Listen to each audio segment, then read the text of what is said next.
Depuis plus de 30 ans, nos océans ont subi de nombreux excès de la part du monde de la pêche. Le toujours plus n'a pas épargné l'exploitation des mers. Surexploitation des stocks, effondrement de certaines espèces, destruction d'habitats ont malheureusement été d'actualité ces dernières années. Les ressources marines sont une des premières ressources renouvelables dont on voit aujourd'hui les limites. Cependant, opposée à cette pêche à outrance et destructrice, une pêche dynamique et vertueuse voit peu à peu le jour. Contrairement à la vision productiviste de la pêche industrielle, l'écosystème devient ici un allié et les objectifs économiques sont synonymes de progrès social et de respect de l'environnement.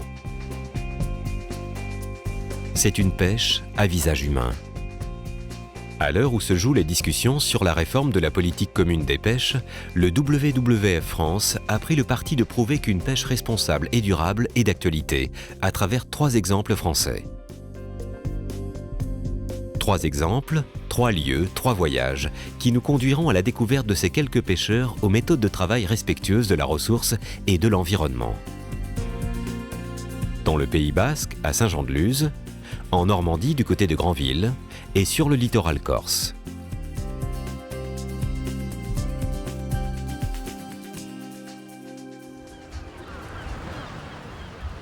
Granville est situé sur la côte ouest du Cotentin, entre le Mont-Saint-Michel et Cherbourg, dans le département de la Manche. Ancien grand port de pêche à la morue, Granville est aujourd'hui le premier port de pêche de Basse-Normandie. La raison, la très grande variété d'espèces marines et ses stocks importants. Depuis les années 80, les pêcheurs de cette région et leurs représentants ont pris conscience de la nécessité de mettre en place un système de gestion. La création du comité régional des pêches de Basse-Normandie est issue de cette réflexion. Si dans les années 80, ce n'était qu'un groupement de pêcheurs informels, puis une association de pêche maritime, le comité régional des pêches est né en 1985 sous l'impulsion de la région Basse-Normandie et des initiatives locales déjà en place dans les comités locaux des pêches, comme la gestion des praires à Granville, la gestion des homards à Blainville, la gestion des moules à Saint-Var-la-Hougue et celle des coquilles Saint-Jacques à Port-en-Bessin. Parmi les mesures de gestion de la pêche, donc qui concernent les casailleurs mais l'ensemble des activités de pêche de Basse-Normandie, la maîtrise donc de l'effort de pêche par la limitation des licences et des mesures techniques associées, et le deuxième levier, la protection de l'espèce par les mesures de taille réglementaire en lien avec le cycle biologique de l'animal, c'est-à-dire sa maturité, et puis des interdictions, par exemple, de pêche de cette espèce à certains endroits. Donc une adaptation entre l'accès à la ressource et la disponibilité de cette ressource, c'est bien l'objectif final. Accès et disponibilité, tels sont les objectifs du comité régional des pêches de Basse-Normandie. Cependant, rien ne pourrait se faire sans l'implication des pêcheurs. Didier Le Galinel, président de la commission Bulot, et son frère Éric, président de la commission Crustacés, nous expliquent l'importance de cette gestion concertée. Une gestion de pêche dans laquelle le pêcheur n'est pas impliqué est vouée à l'échec. C'est n'importe quoi, d'une part parce que bien souvent elle n'est pas judicieuse. Il est important d'être vraiment de terrain pour adapter les mesures de gestion à la ressource et aux pratiques de travail. Et d'autre part, parce que si on n'a pas réussi à sensibiliser nos collègues à la nécessité d'encadrer les pêcheries, ça ne se fera pas tout seul. Il faut vraiment qu'il y ait une espèce d'autodiscipline qui vienne de la volonté de durer, quoi. Quand il y a une population de pêcheurs inféodée à une espèce qui cible vraiment cette espèce et qui en dépendent de façon importante, forcément, ils sont beaucoup plus intéressés par la gestion et l'organisation de la pêcherie est beaucoup plus facile à faire. Ça, c'est vraiment la facilité. Les gens qui sont vraiment très polyvalents, qui touchent beaucoup d'espèces, sont moins enclins à s'organiser parce que quand ça va moins bien sur une espèce, ils se reportent sur une autre. Voilà, c'est moins net pour eux. Moi, demain, si le stock de homards diminue de moitié, c'est facile, le bateau va rester le long du quai et c'est fini. Comment on procède? On se réunit en commission par métier. Comme je le disais tout à l'heure, il y a une commission Bulot, il y a une commission Crustacés, il y a une commission Coquilles Saint-Jacques. Et voilà, on pourrait décliner ça à l'envie. Mon rôle au comité local et régional des pêches, pour les bulots, je suis président de la commission Bulot depuis, 18 ans, 20 ans. Mais ceci dit, avant d'en être président, j'y siégeais déjà. Ça fait une trentaine d'années que je siège dans la commission Bulot. Pourquoi ? Parce que d'abord, j'aime bien être, tant que faire se peut, maître de mon destin. C'est quelque chose qui me paraît important. Parce que je suis assez sensible à la pérennisation de la profession. Et je pense qu'on avait vraiment moyen de vivre, nous, et puis les jeunes qui veulent se mettre dans le métier. Je pense qu'il est important qu'on leur laisse un stock en état de pouvoir travailler à leur tour, quoi. La méthode de pêche employée par Didier est en adéquation avec sa volonté de gestion pérenne de la ressource. Bulotier de profession, il exerce une pêche dite au casier.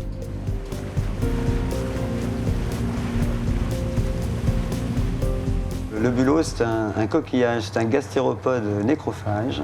Ça mange du poisson et du crabe, frais tant que faire se peut, parce que c'est assez délicat, somme toute, la petite bête là. Du coup, on le pêche au casier qu'on appâte avec un morceau de crabe, un morceau de poisson. Hein, des casiers qu'on pose en mer et puis qu'on relève toutes les 24 heures, qu'on vide et qu'on réappâte. Non, le casier à bulot, c'est vraiment un outil très sélectif. C'est vraiment fait pour attraper du bulot et pratiquement rien d'autre. Il arrive qu'à l'occasion, on pêche une petite étrie, un petit crabe comme ça, mais sur 720 casiers qu'on relève par jour, quand on a vu une dizaine d'étries et 3 tourteaux passer, on a vraiment tout vu. Et on est soumis à un quota journalier de 300 kg par homme. Sur la plupart des bateaux, on travaille à 3, ce qui fait 900 kg jour. Et en tout état de cause, on ne peut pas dépasser ces 900 kg. Donc un quatrième n'ouvre pas droit à 300 kg supplémentaires, donc on est nombreux à pêcher à 3. Le quota, bon voilà, il y a des périodes où on l'atteint plus facilement que d'autres, des périodes où on ne l'atteint pas. C'est variable. En moyenne sur l'année, je ne sais pas, on pêche entre 7 et 800 kg jour, je dirais. Le rythme de pêche au bulot, c'est plutôt, ça se passe plutôt sur la fin de nuit, début de matinée. Des marées assez intenses mais relativement courtes, où on travaille entre 8 et 10 heures. Donc bon, le créneau type, si tant est qu'il y en ait un, parce qu'avec les marées à Granville, ça change tous les jours, mais les heures ciblées, c'est plutôt 4 heures du matin, 14 heures, ça laisse la fin d'après-midi, ça permet d'aller chercher les enfants à l'école et puis de passer un moment avec eux. Voilà, c'est ce qui m'a déterminé. Le bulot de Granville représente 80% de la production française de bulot. La Basse-Normandie est également connue pour ses crustacés. Nous avons embarqué avec William Thomas, pêcheur de homard, à bord de l'Iris de Suse. Le bateau s'appelle l'Iris de Suse parce que c'est le nom d'un livre de Giono, que j'aime beaucoup. Puis il y a Van Gogh aussi qui avait peint les iris. Et j'aime, voilà. Je travaille seul, par choix, par simplicité. C'est plus simple, comme ça je gère mon temps comme je veux. Moi, je pêche les homards, un peu d'araignées, tout ce qui est crustacé. Je pars en fonction de la marée. Quand la mer est basse, c'est qu'il fasse jour.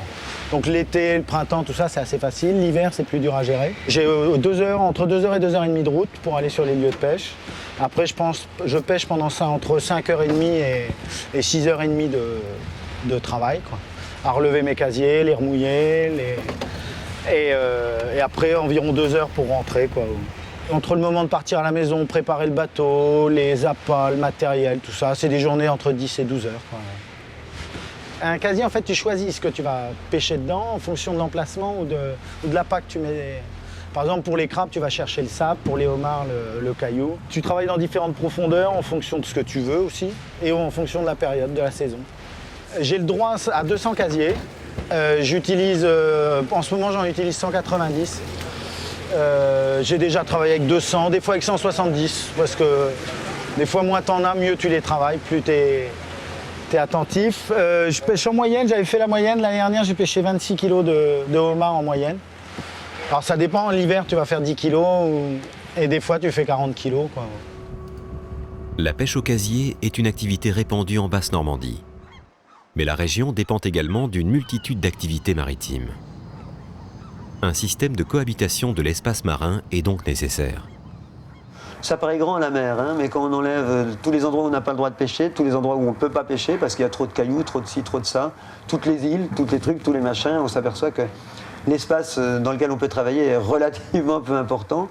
Et dans cet espace-là, ben, on est nombreux à travailler. Il y a des chalutiers, il y a des gars qui font le poisson, des gars qui font la coquille Saint-Jacques, la praire, le bulot, le homard, le crabe, la seiche, bref, c'est pas toujours facile de cohabiter. Et puis, ben voilà, et puis on a appris à vivre ensemble, on a appris à se rencontrer, on a appris à se respecter. Et aujourd'hui, on a des commissions cohabitation qui globalement, là encore, fonctionnent. Ça n'évite pas les petits problèmes, mais là encore, c'est à la marge. On arrive à définir des zones de pêche où chacun s'exprime à son tour, suivant les priorités du moment, quoi. Quand on a des problèmes de cohabitation, c'est plus lié à des individus qu'à une population par rapport à une autre. C'est vraiment lié à des comportements individuels, voilà. La cohabitation avec par exemple, je vois les coquillers, des fois on se fait pêcher une filière ou mais c'est rare, ça se passe plutôt bien, il y a beaucoup de discussions donc ça se passe bien. Il y a les pêcheurs jersiers aussi qui travaillent avec nous à Minquiers, on fait le même métier, ça se passe bien.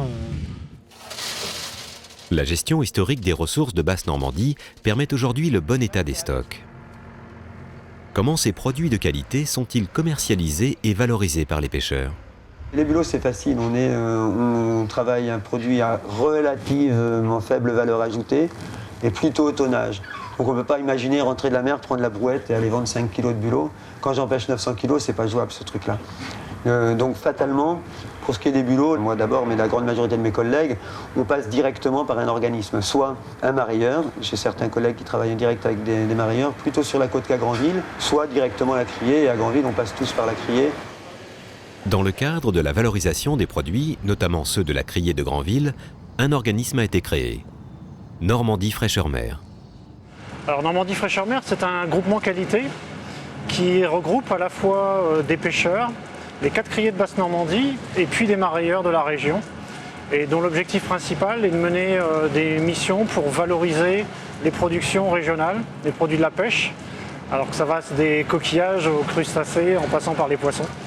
On a des initiatives qui sont venues de nous et qui ont été accompagnées par les pêcheurs, mais on a aussi des initiatives qui sont venues des pêcheurs eux-mêmes et qu'on a accompagnées et qu'on continue d'accompagner pour faire en sorte d'améliorer la valorisation. Là, on est en train d'entreprendre des démarches de label, le label Baie de Granville, qui sont des labels de qualité, sur le bulot en particulier. C'est un label qui commence à être reconnu. On attend beaucoup de ce label-là. On vend le plus possible sous ce label-là. Il y a un cahier des charges. C'est en devenir, c'est pas encore tout à fait abouti, il y a encore des progrès à faire. Mais on pense vraiment que dans la région, en termes de gestion, en termes de qualité, on a vraiment su développer un savoir-faire qui nous permet de faire du produit de grande qualité. C'est vraiment dommage de ne pas valoriser ce produit-là, au vu de ce qu'on peut voir sur le marché.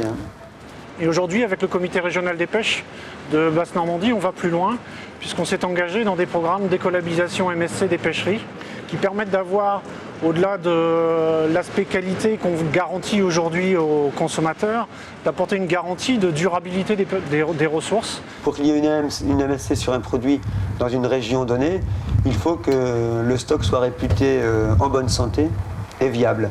Il faut qu'on fasse preuve du fait que le fait de pêcher ne met pas en péril la ressource qu'on pêche. Ça, c'est le point le plus important. Bon, ben voilà, on est en train nos mesures de gestion nous ont permis de montrer qu'on était capable de faire une pêche durable et j'attends beaucoup de cette MSC aussi. William a opté pour un tout autre mode de commercialisation. Il y a 5 ans, quand j'ai commencé, je mettais tout à la criée. Je me posais pas de questions, c'était très bien. Et puis petit à petit, on a rencontré des problèmes de vente à cause des apports de homard écossais. Et du coup, pour être plus indépendant, pour gérer moi-même en fait la partie vente, je me suis mis à vendre donc à des restaurants, à des particuliers, à quelques poissonniers en direct. Je me suis mis à faire un marché et à vendre moi-même dans mon petit village. Donc l'année dernière, par exemple, il y a 60% de mes homards, je parle que des homards, pas les araignées, pas les tourteaux et tout, qui ont été vendus en dehors de la criée. La vente au marché, ça a été, c'est le tenancier du bar épicerie du petit bourg où j'habite qui me lançait, qui poussait à ça, quoi. Et donc au bout de 2 ans, moi, en plus suite à tous les voisins que je connaissais qui me demandaient de ramener 2 tourteaux, 3 crabes. Donc à un moment, j'ai fini par dire, bah, tiens, je vais faire un marché, suite au problème de vente aussi, quoi. Et donc on est 3 producteurs, il y a un maraîcher bio, il y a un producteur de veau aussi. Et on vend chacun nos trucs au marché le samedi matin. Et la plupart des clients, souvent, ce qu'ils veulent, j'avais essayé avec label NFM Normandie Fraîcheur Mer. Au départ, je l'avais mis, je pensais que... Et je me rendais compte que les gens s'en fichaient complètement. Ils attendent surtout des produits frais. Savoir que ça a été pêché par un pêcheur local, ça leur plaît. Et après, il y a quelques personnes qui posent des questions sur la pêche, sur les lieux de pêche et qui voire demandent s'ils peuvent venir à la pêche. Mais c'est surtout, non, les gens me posent beaucoup de questions sont contents de savoir que c'est un produit local. Depuis peu, William a continué sa démarche en créant un site internet pour vendre ses homards, ce qui lui a permis d'être contacté par l'association La Tournée, un système alternatif permettant de distribuer des produits frais à ses adhérents en circuit court. Contrairement à d'autres régions, la Basse-Normandie a su tirer parti de sa diversité d'espèces et de métiers. La combinaison d'une gestion concertée possible grâce à l'implication des pêcheurs, de la préservation de la ressource et de la valorisation des produits lui ont évité de tomber dans une exploitation excessive et non rentable des richesses marines qui s'offrent à elle. Le WWF France soutient cet exemple de gestion et de valorisation qui nous pousse à croire que la pêche en Basse-Normandie a de beaux jours devant elle.